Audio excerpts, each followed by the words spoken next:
Les types de la figure de Ray A sont le principal intérêt de ce test. Ils présentent la manière dont le sujet organise ce qu'il perçoit visuellement.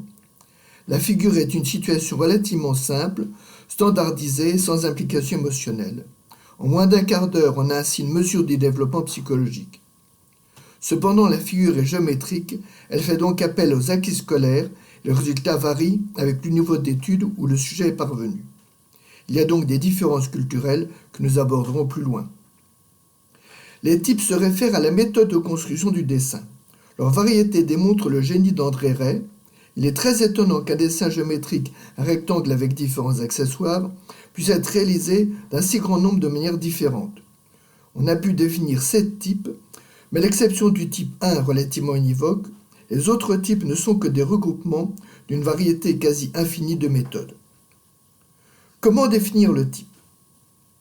Certains sont visibles sur le dessin fini que les 3 derniers, les types 5 à 7, où les erreurs sont manifestes.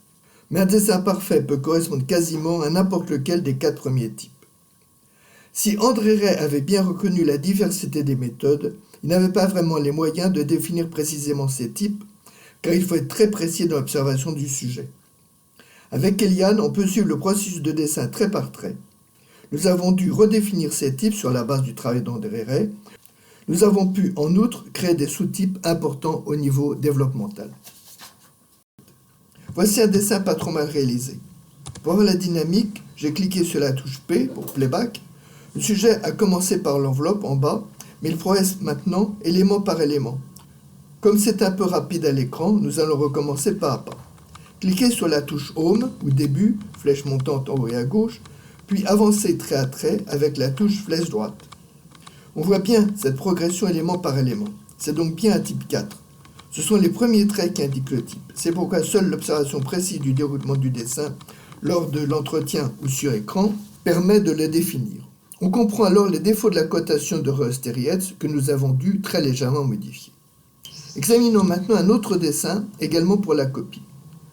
Il est à peu près correct, mais ce jeune adulte de 19 ans a procédé tout autrement que le précédent.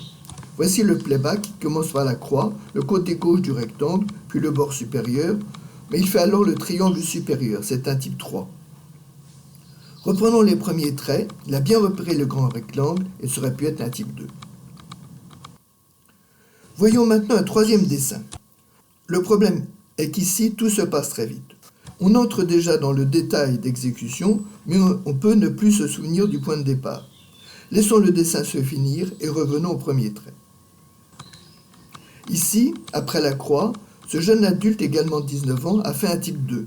Les côtés se rectilignent, mais il ne les fait pas d'un seul coup. Il a rajouté un petit trait pour ajuster le contour. On voit dans ces 3 cas qu'un principe domine. Élément par élément, c'est un type 4. Le contour avec un triangle à la fin du grand rectangle, c'est un type 3. Et s'il est résolument géométrique, un type 2. Mais dans ces 3 cas, le dessin final était normal. Résumons les différences entre ces méthodes. Dans le type 1, le sujet commence par la construction d'un rectangle selon les règles de la géométrie avec 4 traits rectilignes. Le type 2 n'est pas aussi parfait puisque le sujet débute par un détail, le principe géométrique n'est pas aussi prégnant chez lui. Dans le type 3, c'est le contour de dessin, son enveloppe qui l'emporte. Un des triangles où les deux sont dessinés avant la fin du grand rectangle selon des méthodes très diverses. Pour le type 4, le sujet porte son attention sur un élément de la figure qu'il dessine complètement avant de passer au détail suivant. Il va ainsi de proche en proche, sans vision d'ensemble. Ceci s'accompagne de difficultés lors de la remémoration. Le dessin de type 6 s'appuie sur un modèle familier, un objet de l'environnement. Quant au type 5 et 7, ce sont des dessins très déformés. À quoi sert le type ?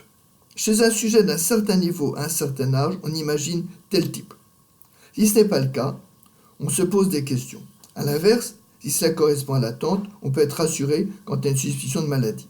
Nous allons voir 2 tracés qui se ressemblent, car le trait est dupliqué, très significatif sur le plan psychologique, mais pas toujours dans le même sens. Voici le cas d'une femme de 28 ans, d'origine maghrébine, qui vient pour les troubles de l'attention. Son tracé est extrêmement curieux, elle fait un type 4D, elle fait des petits détails après d'autres petits détails. Or, elle est titulaire d'un bac STG, et a fait un DUT de communication. Elle est d'un niveau universitaire tout à fait correct. Ceci ne correspond pas du tout à l'attente. Pour quelqu'un qui a fait des études, a priori s'il a un minimum de culture mathématique, s'il ne fait pas un type 1, cela pose des questions. Plus encore, on voit qu'elle double ses traits, ce qui suggère pour nous une pression d'entourage vers la perfection.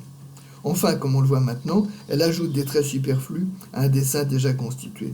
C'est là un caractère quasi pathologique qui évoque une personnalité compulsive dans un doute permanent. Les premiers traits montrent bien cette progression. Elle est incapable d'avoir une vue d'ensemble de la situation, ce qui est vraiment un paradoxe chez une personne qui veut travailler dans la communication. Dans sa biographie, elle est la seule fille d'une fratrie de 4. Les frères ont réussi. Son père, qui possédait une entreprise en Algérie, a dû quitter son pays pour des raisons politiques. Elle est née en France. On devine chez elle une sorte de revanche familiale contre le sort. Voici maintenant un cas inverse. Cet homme de 84 ans vient avec sa femme car ils craignent une maladie d'Alzheimer. En effet, il a de gros problèmes de mémoire. Il est à la retraite depuis l'âge de 65 ans et ne fait plus rien. On voit que c'est un type 1, ce qui cadre avec sa formation technicienne. D'ailleurs, il a bien évolué dans sa carrière. Ce cas est sensiblement différent du précédent car ici les traits se complètent plus qu'ils ne se doublent, donnant au final un résultat confus. Si on observe bien, on découvre là encore des petits points montrant un gros manque de confiance en soi et une conduite de réassurance. Cette personnalité est là encore typiquement obsessionnelle. Sa femme précise qu'il passe beaucoup de temps dans ce garage à ranger ses affaires. La reproduction mémoire est faible, mais cela n'est guère étonnant. D'ailleurs, sa femme précise qu'il en a toujours été ainsi. J'ai montré 2 traits obsessifs radicalement différents l'un de l'autre, car leur signification est également différente compte tenu du type. L'important était ici de rappeler que chez l'adulte, le type 1 n'est en rien une fatalité. Beaucoup de sujets n'adoptent pas une conduite géométrique. Si chez l'adulte, le niveau scolaire ou la culture ne correspondent pas au type que nous rencontrons dans la figure A, il y a lieu de s'interroger. Vous avez présenté ici des dessins difficiles qui mêlent des problèmes de traits au type. Cela vous permet de saisir la complexité du problème. Le logiciel peut vous aider en identifiant certains éléments, mais ne peut pas tout faire à votre place. La figure de raie est un test complexe, comme le dit son nom. C'est ce qui le rend très instructif. L'observation précise de la construction de la figure apporte donc des informations capitales. C'est une des raisons que nous avions développé le logiciel Eliane.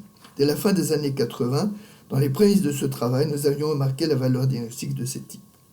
En conclusion, un liste de la figure de raie ne saurait se passer de l'identification des types, il constitue même l'essentiel de l'information de ce test. Or, on n'en parle quasiment pas, car les méthodes habituelles ne permettent pas de les identifier.